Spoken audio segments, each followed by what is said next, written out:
இது பற்றி நம்மோடு பேசுவதற்காக மூத்த பத்திரிகையாளர் திரு பிரியன் அவர்கள் இணைந்திருக்கிறார். சார் வணக்கம். இந்த கூட்டணி வலுவாக இல்ல, எந்த கட்சிகளும் இவங்களை நம்பி வரல, இவர் சொல்ற டிமாண்ட்ஸ் எல்லாம் அவர் ஏத்துக்க மாட்டேங்கிறாரு, அவர் சொல்றதை இவர் ஏத்துக்க மாட்டேங்கிறாருன்னு பல பெர்செப்ஷனை இந்த கூட்டணி மேல வச்சிருந்தாங்க. ஆனா இன்றைக்கு நிலைமை மாறி இருக்கிறத நம்ம பார்க்கிறோம். இதை எப்படி புரிஞ்சுக்கிறது? அடுத்த கட்டமாக இதனுடைய நகர்வு எப்படி இருக்கும்?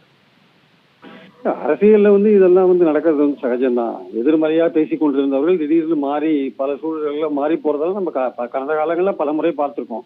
அதனால தினகரன் விஷயம் ஒன்றும் பெரிய ஆச்சரியம் கொடுக்கக்கூடிய ஒரு விஷயம் கிடையாது. அவர் எந்த கூட்டணியில சேரணும்னு யோசிச்சிருந்தாரு. பழனிசாமி தலைமையில முதலமைச்சர் கேண்டிடேட்னா அதுல போக மாட்டோம்னு அவர் சொல்லியிருந்தாரு. ரெண்டாவது தோகி கிட்ட கட்சி மாற்றிட்டு இருக்கு, கட்சியை அதிமுக அவர்கிட்ட மீட்டு எடுக்கணும்னு அவர் சொல்லியிருந்தாரு. அவருடைய சொல்லியிருக்கிற அந்த விஷயங்களை பார்க்கும்போது அவர் என்டிஏ கூட்டணிக்கு போக மாட்டார் என்று நம்ம நினைச்சிருந்தோம். ஆனால் என்டிஏ அமித்ஷா அவருக்கு என்ன ப்ராமிஸ் பண்ணிருக்காருன்னா, நடக்க போறது என்டிஏ கூட்டணி ஆட்சி தான், அதனால நீங்க தைரியமா சேருங்கன்ற மாதிரி அவருக்கு ஒரு கான்பிடன்ஸ் கொடுத்துருக்காரு. அதனால இப்போ தினகரன் போய் சேர்ந்திருக்காரு. ஸோ தினகரன் சேர்ந்தது அவங்களுக்கு ஒரு வலு சேர்க்கிற ஒரு விஷயம் என்பதில் எந்த சந்தேகமும் கிடையாது.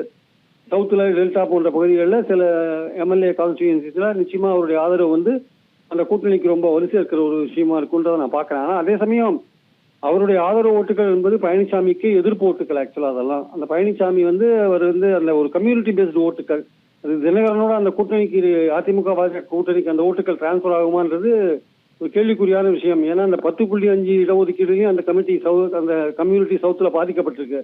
ஸோ அவங்க பழனிசாமி மேல ரொம்ப கோபமா இருக்காங்க. அந்த பழனிசாமிக்கு அந்த கம்யூனிட்டி ஓட்டு போடுவான், அது தினகரன் ஆதரவு ஓட் பேங்க். அது இந்த கேள்வியெல்லாம் இருக்கிறதுனால கண்டிப்பா தினகரன் போனது அந்த ஓட் பேங்க் அப்படி டிரான்ஸ்பர் பண்ணி எடுத்துன்னு போவார்ன்றது பொறுத்து தான் பார்க்கணும் நம்ம. அதனால அவர் ஒரு சிறந்த ஆளுமை என்பதில் எந்த சந்தேகமும் இல்லை. அந்த ஓட் பேங்க் அந்த கூட்டணிக்கு போகுமான்றதை கொஞ்சம் பொறுத்து தான் பார்க்கணும். சார், கடந்த தேர்தலில் அதிமுகவுடைய வெற்றியை சில இடங்கள்ல டிடிவி தினகரன் பாதிச்சாரு, அவர் பெற்ற வாக்குகள் வெற்றி வித்தியாசத்தை விட அதிகமாக இருந்தது அப்படின்லாம் பேசப்பட்டது. இப்ப இன்னும் ஒரு 2 மாதங்கள் இருக்கக்கூடிய சூழல்ல தேர்தல் அரசியல்ல தினகரன் அவர்களுடைய வருகை எந்த விதமான தாக்கத்தை ஏற்படுத்தும்? சொல்றேங்க சார், அவருடைய ஓட் பேங்க் அரித்மெட்டிக்கா பார்க்கும்போது அந்த கூட்டணிக்கு வலு சேர்க்கிற மாதிரி இருக்கும். கெமிஸ்ட்ரி ஒர்க் அவுட் ஆகுதான்னு தெரியல. ஏன்னா தினகரன் ஆதரவு ஓட்டு வங்கின்றது அரசியல் சம்பந்தப்பட்ட ஒரு விஷயம் இல்லை, அது கம்யூனிட்டி சம்பந்தப்பட்ட ஒரு விஷயமா இருக்கு. அந்த கம்யூனிட்டி எடப்பாடி மேல கொஞ்சம் கோபமா இருக்காங்க.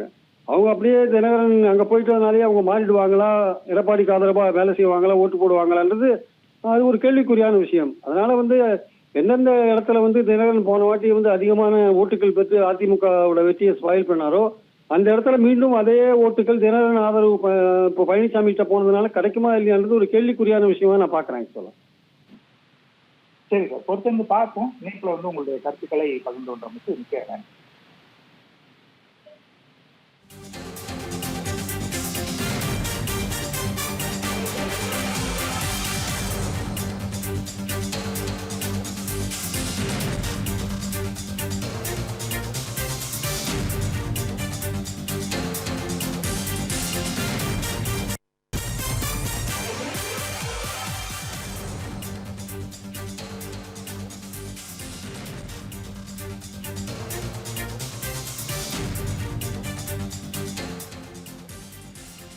தற்போது நம்மோடு மூத்த பத்திரிகையாளர் திரு விஸ்வா அவர்கள் இணைந்திருக்கிறார். அவர்கிட்ட பேசலாம்.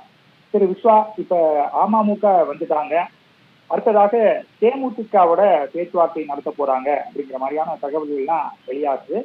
இப்ப தேமுதிக இந்த கூட்டணிக்கு வருவதற்கான வாய்ப்புகள் எந்த அளவுக்கு இருக்கின்றன, நீங்க எப்படி பார்க்கிறீங்க? அமமுக திரு டிடிவி அவர்கள் எடுத்த முடிவு சரியான முடிவு தான். இப்போதைக்கு அவர் அந்த முடிவை தான் எடுக்க முடியும் அரசியல் ரீதியா பார்க்கும்போது. காரணம் என்ன அப்படின்னா, அவர்கள் வேறு எந்த ஒரு அணியிலும் இப்ப போய் இணைவதற்கு வாய்ப்பு இல்லை. எடுத்துக்காட்ட திமுக போய் அவர் இணைய முடியாது. இரண்டாவது, நீங்க ஓபிஎஸ் டிடிவி தினகரன் ஆகிய 2 பேர்த்தையும் ஒப்பிடும் பொழுது டிடிவி தினகரன் அவர்களுக்கு இன்னும் அவர்களிடம் ஒரு தொண்டர் பலம் இருக்கிறது. அதனால அவர் இங்க இணைஞ்சிருக்கிறது அப்படின்னா அதிமுகவுக்கு பெரிய ஒரு பலத்தை நிச்சயமா கொடுக்கும். தேமுதிகவுக்கும் அதே தான். தேமுதிக இப்பொழுது திமுக கூட்டணிக்கு போகணும், இல்லை நீங்க அதிமுக கூட்டணிக்கு வரணும், 2 தான் அவங்க வாய்ப்பு இருக்கு. விஜய் என்பது இப்போ அவங்க தேர்தல் பணிகளே தொடங்கல, அதுக்குள்ள அவர்கள் ஏகப்பட்ட சிக்கல் இருக்காங்க. அவங்க தேர்தல் எப்படி எதிர்கொள்ள போறாங்கிற ஒரு தெளிவே அவங்க கிட்ட இருந்து வரல. ஆனா இவருக்கு தேமுதிகவுக்கும் இப்பொழுது இருக்கக்கூடிய வாய்ப்பு அதிமுக தான். அதிமுக நிச்சயமா தேமுதிகவை அரவணைத்துக் கொள்ளும் அப்படிங்கறத நம்ம பார்க்கிறோம். இப்போ கிட்டத்தட்ட அதிமுக அணி ஒரு ஒரு ஒழுங்குக்கு வந்திருக்கு அப்படின்னு நம்ம பாக்குறோம். ஒரு பலம் சேர்ந்து கொண்டிருப்பதை நம்ம பார்க்கிறோம். திரு விஸ்வா, சற்று முன்பு பேசிய பத்திரிகையாளர் பிரியன் அவர்கள் வந்து தினகரன் வந்து விட்டார், ஆனா கீழே வந்து ஒரு இணைப்பு இருக்குமா தொண்டர்கள் மத்தியில அப்படிங்கிற ஒரு கேள்வியை எழுப்பி இருந்தாரு. நீங்க எப்படி பார்க்கிறீங்க? இல்ல இது வந்து நம்ம எப்படின்னா அவர்கள் தொண்டர்கள் அப்படின்னா தலைவரை வச்சுட்டு ஒரு தொண்டர்கள் தனியா சிந்திப்பாங்களா அப்படிங்கிறதுக்கு இல்லையா. ரெண்டாவது தொண்டர்களுடைய எண்ணத்தினுடைய பிரதிபலிப்பை அறியாமல், அவருடைய எண்ணம் அறியாமல் ஒரு தலைவர் முடிவு எடுக்க மாட்டார். அதுல குறிப்பா ஒரு மெஜாரிட்டி எண்ணிக்கையிலாவது அவர்கள் வந்து யார் அவர்கள் தலைவருடைய முடிவை ஏத்துக்கிறாங்களோ அவங்கதான் அவங்க தொண்டர்கள் பலமா இருக்க முடியும், அந்த கட்சியினுடைய முடிவா இருக்க முடியும். அப்போ அந்த அமமுகவினுடைய பெரும்பான்மை தொண்டர்களுடைய எண்ணங்களை வந்து அறியாமல் திரு தினகரன் அவர்கள் நிச்சயமா முடிவு எடுக்க மாட்டார், எந்த கட்சி தலைவருமே எடுக்க மாட்டாங்க. அதனால அது அந்த பிரியனருடைய வாதத்தை நான் மறுக்கிறேன் நான்.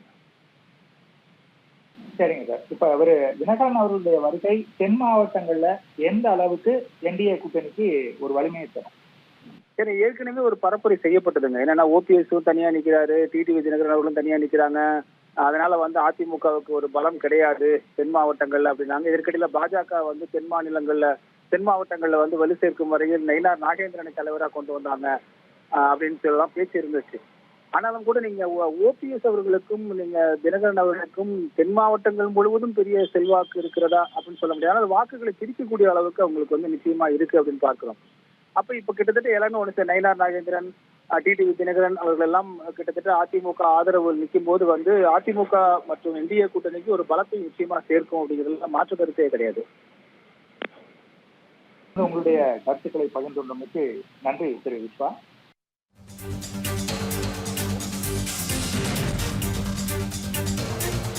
இந்த பண்டிகை நாட்களை முன்னிட்டு வில்லா மனைகளை முன்பதிவு செய்து ஸ்டாம்ப் டியூட்டியில் 50% வரை தள்ளுபடி பெறுங்கள். Premium villa plots across Tamil Nadu from 4.5 lakhs to 3 crores.